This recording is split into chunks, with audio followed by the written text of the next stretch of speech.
Good morning, student. Today is 18th of April, and we were discussing yesterday the control and coordination introduction, and today we will discuss nervous system in animal. Okay.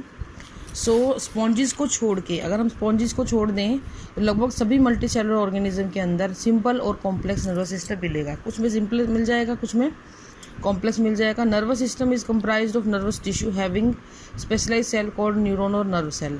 सभी nervous system के अंदर nervous tissue होता है जिसमें कुछ specialise cell होते हैं जिनको हम बेटा न्यूरॉन बोलते हैं। ये ध्यान रखना है आपने, इस ऐसे ही मिलता जुलता एक वर्ड आपने पहले पढ़ा है, nephron. So don't get confused between neuron and nephron.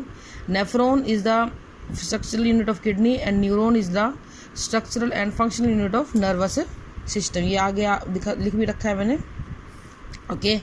In higher animal, the nervous tissue is consist of neuron, nerve fiber, neuroglia, ependymal cell and nervous neurosecretory cell. इन सभी से मिलके वो बना हुआ होता है। बड़ी क्लास में आप इनके सबके बारे में पढ़ेंगे. Now structure of neuron. It has a special structure to receive, conduct and transmit the impulse. Neuron एक स्पेशलाइज्ड स्ट्रक्चर होती है जो इम्पल्स को रिसीव करेगी, जो स्टिमुलस है या जो चेंज इन एनवायरनमेंट उनको रिसीव करेगी, उनको आगे प्रोपेगेट करेगी और उनको इसको ट्रांसमिट करने का काम भी करेगी. It very greatly in size and shape.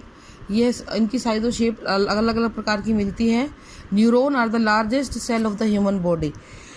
लगभग 90 से 100 सेंटीमीटर तक लंबी भी ये पाई जाती है. Okay, now we will discuss the structure of the neuron. आपने 9th क्लास में भी इसको बहुत अच्छे से पढ़ा हुआ है.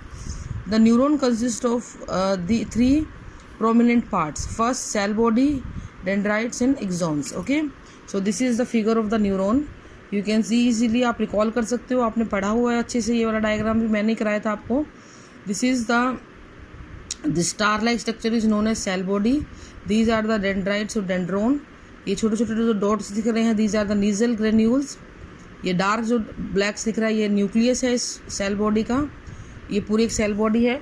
ओके, देन एक ये लंबा जो आपको दिख रहा है ये वाला, this is called as axon. Axon के ऊपर शीट चढ़ी होती है, इसको माइलिन शीट बोलते हैं. और इस डिप्रेशन को, दोनों तरफ है ये डिप्रेशन, इसको हम बोलेंगे जहाँ पर माइलिन शीट एब्सेंट है, नोड ऑफ रेनवियर. इस पूरे थ्रेड को बोलेंगे एक्सोन. और यहाँ पे ये जो है ये श्वान सेल है, और ये यहाँ पे एक रह गया, सॉरी, एक्सोन टर्मिनल बोलते हैं इसको. क्या बोलेंगे बेटा? Axon terminal.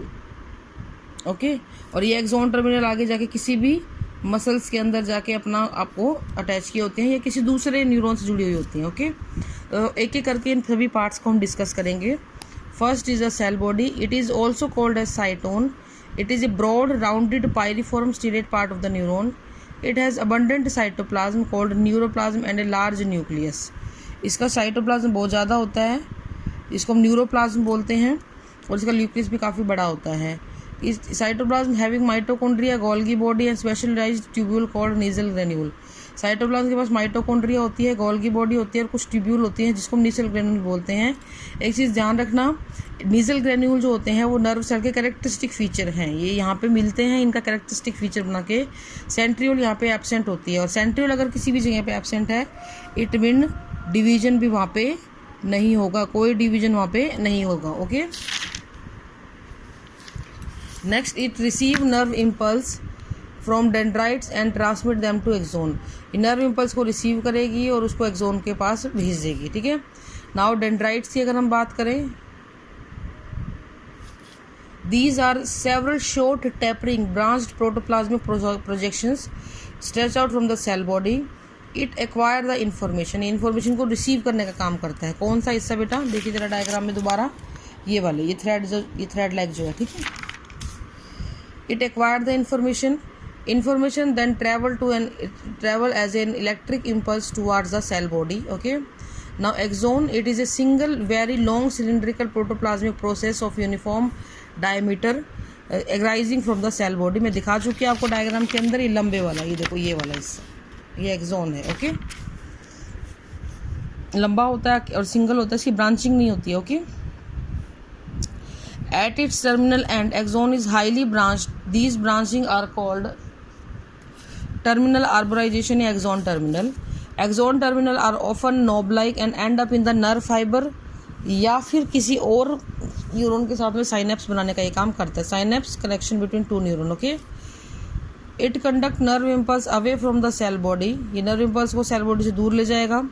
Axon have insulating और प्रोटेक्टिव शीट ऑफ माइलिन, इसके ऊपर एक माइलिन की शीट बना रखी है हमने डायग्राम में। Nerve fibre having myelin sheath are called as myelinated nerve fibre, and जिसके पास नर्व नहीं होती है माइलिन शीट उसको नॉन माइलिनेटेड बोलते हैं। Myelinated nerve fibres conduct impulse more efficiently at intervals, these have node of Ranvier, मैंने diagram में दिखाया हुआ है आपको। Okay, now we will discuss the properties of the neuron. क्या क्या प्रॉपर्टीज मेन है?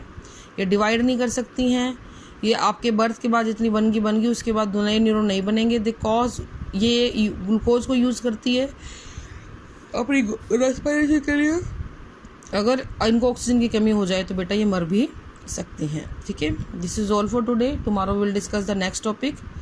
Thank you, have a nice day.